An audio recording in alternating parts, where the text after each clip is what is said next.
Video start करने से पहले मैं आप लोगों को एक बात बताना चाहती हूँ। देखिए, जो हमारा सीट जो हम चॉइस फिलिंग करते हैं वो बहुत ही इंपॉर्टेंट स्टेप है। इसके बारे में हम बहुत अच्छे से डिस्कस कर चुके हैं, है ना। जिन्होंने मेरी प्रीवियस वीडियोस नहीं देखी हैं वो मैं एक आई बटन में लिंक दे दूँगी, तो आप जाकर चेक कर सकते हैं। तो उसमें हमने पूरा अच्छे से डिस्कशन किया हुआ है कि कौन कौन सी पॉइंट्स को आपको ध्यान में रखना है जिससे आप जो है अपनी पीजी सीट सिलेक्ट कर सकते हैं, है ना।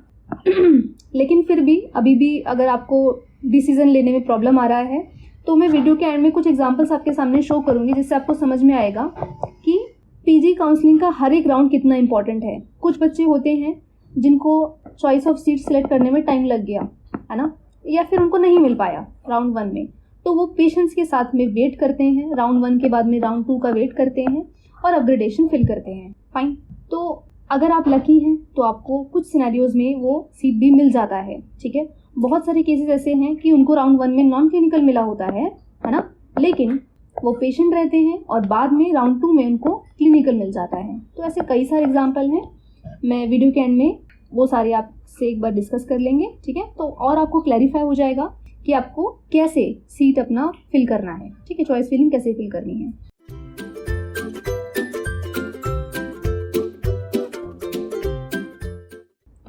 Hello students, welcome back to IRES parents, myself doctor Barkha Singh. तो मैक्सिमम नंबर ऑफ स्टूडेंट्स के अभी भी बहुत सारे डाउट्स आ रहे हैं रिगार्डिंग देयर सीट अलॉटमेंट।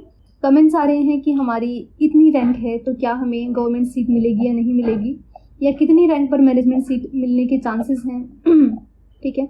तो उन सारे डाउट्स को ध्यान में रखते हुए I am coming up with this video, that is round 2 AIPGT 2022 counselling.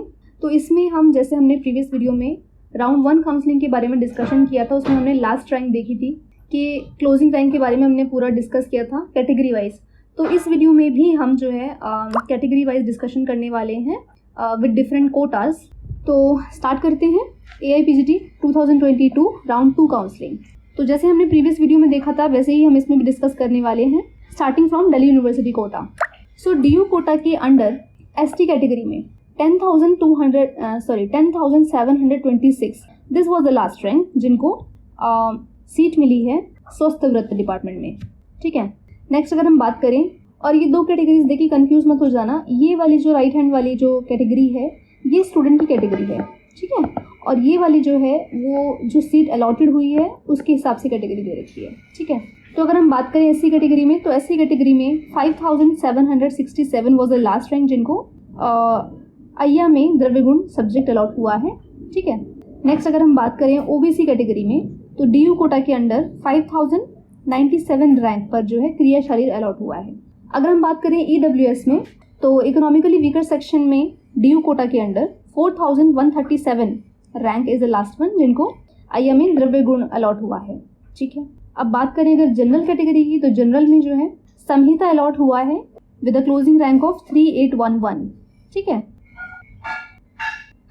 Actually आपको बैकग्राउंड में थोड़ा सा शोर आ रहा होगा, मेरे नियर बाई कंस्ट्रक्शन वर्क चल रहा है, सो उस वजह से। Anyways, coming back to the video. तो अब हम बात करेंगे all India quota government aided seat की। तो इसमें OBC कैटेगरी में संहिता सब्जेक्ट मिला है, ठीक है, 735 रैंक पे वैद्य रत्नम में। नेक्स्ट जनरल की अगर हम बात करें तो वहाँ पर जो है द्रव्य गुण सब्जेक्ट मिला है 462 रैंक पर वैद्य रत्नम में, ठीक है। नेक्स्ट हम बात करेंगे मैनेजमेंट सीट की। तो काफ़ी सारे स्टूडेंट्स हैं जिनकी प्रिपरेशन अच्छे से नहीं हो पाई है, लेकिन ड्यू टू टाइम बॉन्ड और फैमिली रिस्पॉन्सिबिलिटी और anything else they want to get admission this year only. So वो लोग जो है गवर्नमेंट सीट ले सकते हैं, ठीक है, ये सॉरी मैनेजमेंट सीट के लिए ऑप्ट कर सकते हैं। तो देखो बच्चों, अगर मैं बात करूँ SC कैटेगरी में, तो SC कैटेगरी में 12,076 वॉज द लास्ट रैंक जिनको अपग्रेडेशन हुआ है और इनको क्रिया शरीर अलॉट हुआ है DY पाटिल में, ठीक है। नेक्स्ट OBC में अगर हम बात करें तो OBC कैटेगरी में 12,793 पे मैनेजमेंट कोटा के अंडर जो है अगत तंत्र अलॉट हुआ है महाराष्ट्र में, वर्धा में। नेक्स्ट EWS कैटेगरी में 8,283 रैंक पर RSB के अलॉट हुआ है इन DY पाटिल कॉलेज। नेक्स्ट अगर मैं जनरल कैटेगरी की बात करूं तो इसमें भी मैनेजमेंट कोटा के अंडर 10,604 पर द्रव्य गुण अलॉट हुआ है DY पाटिल में, ओके।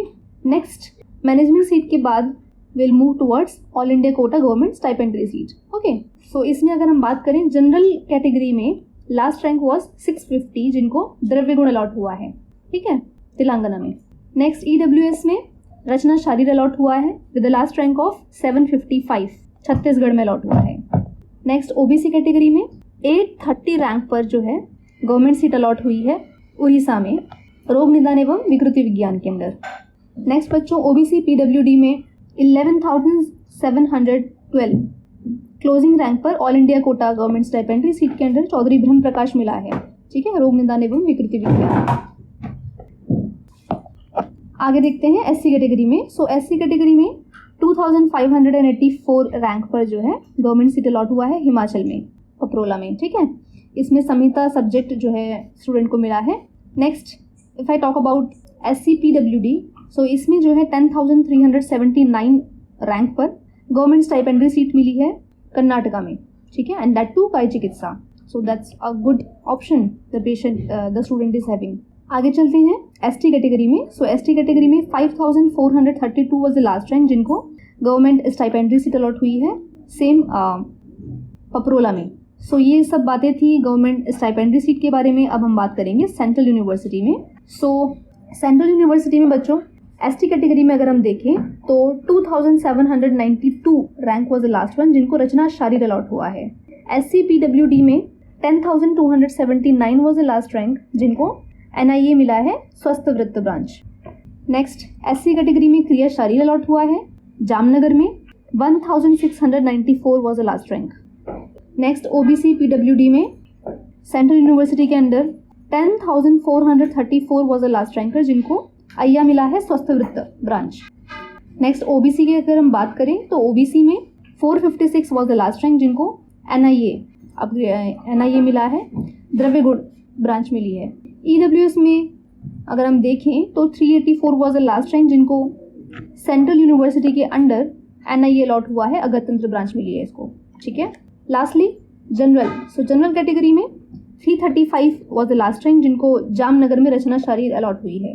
अब स्टूडेंट्स हम 2-3 एग्जांपल देख लेते हैं जिनसे आपको आइडिया लग जाएगा कि हाउ इम्पोर्टेंट इज अपग्रेडेशन, है ना।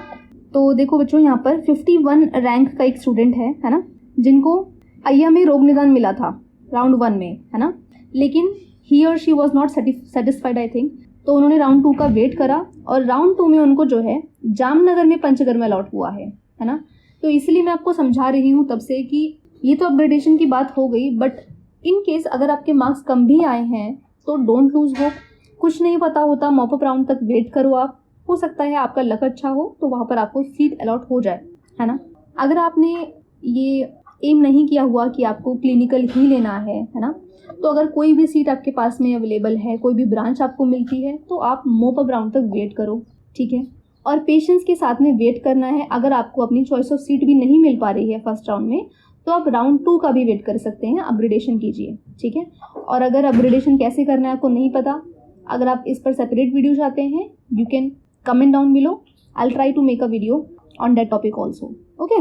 नेक्स्ट देखो बच्चों 64th रैंक पे एक स्टूडेंट है जिनको शल्य अलॉट हुआ था, है ना, स्टेट कॉलेज में शल्य अलॉट हुआ था यूपी में। तो ही और she dropped for some reason और बाद में उनको जो है जामनगर में द्रव्य गुण उन्होंने जो है ऑप्ट किया है ना। तो आपको दोनों ही टाइप के स्टूडेंट मिल रहे हैं यहाँ पर, जिन्होंने जो है नॉन क्लिनिकल से क्लिनिकल उठाया है, और दूसरा सिनेरियो ये मिलता है जहाँ पर बच्चे ने क्लिनिकल स्टेट कॉलेज का क्लिनिकल छोड़ के सेंट्रल इंस्टीट्यूट का नॉन क्लिनिकल ऑप्ट किया है।